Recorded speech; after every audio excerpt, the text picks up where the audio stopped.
C'est le moment tant attendu par ces 25 journalistes.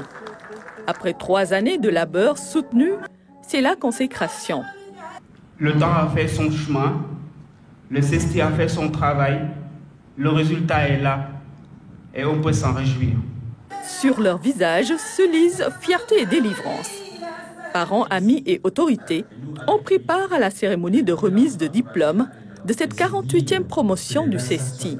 La formation reçue durant les 3 années au CESTI révèle, à travers cette remise de diplôme, la reconnaissance de l'université Cheikh Anta Diop et du CESTI d'un apprentissage abouti, des rudiments pour exercer la profession de journaliste. Je ne doute pas que la formation que vous avez subie vous soit d'une utilité pratique, mais je dirais surtout, n'oubliez pas l'éthique et la déontologie. Désormais, les lourdes portes de la promotion leur sont ouvertes. Cependant, le sacerdoce est grand, dans un contexte où les dérives sont de plus en plus notées dans la corporation.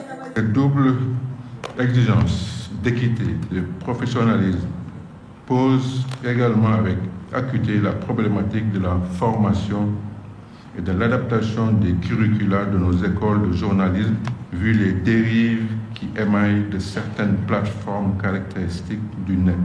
L'autre raison, c'est le risque d'infiltration par des non-journalistes de votre noble profession.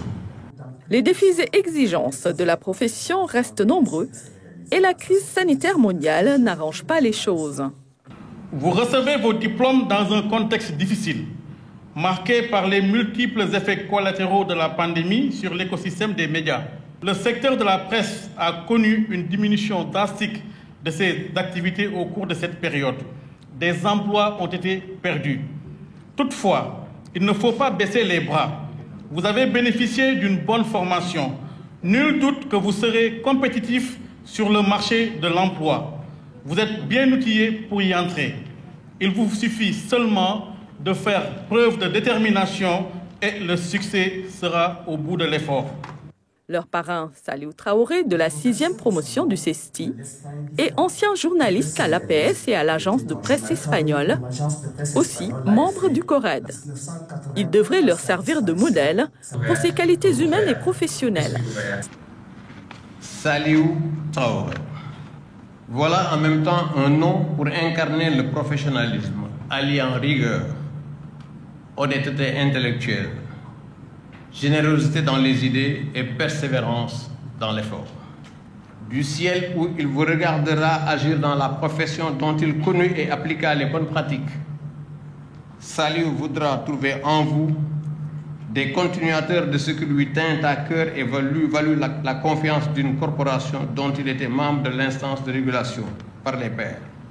Avec ses 25 nouveaux journalistes répartis en presse écrite 8, radio 7 et télévision 10, la presse sénégalaise, béninoise et guinéenne s'enrichit de professionnels prêts à servir pour le triomphe de la vérité. L'affirmation d'une relation entre le journalisme et la vérité peut paraître assez risquée, voire osée. Comme fin ultime, l'occupation du journaliste est essentiellement orientée à la vérité. La discussion, surtout autour de la question de la vérité dans le journalisme, passe par le débat sans fin sur l'objectivité qui lui est associée.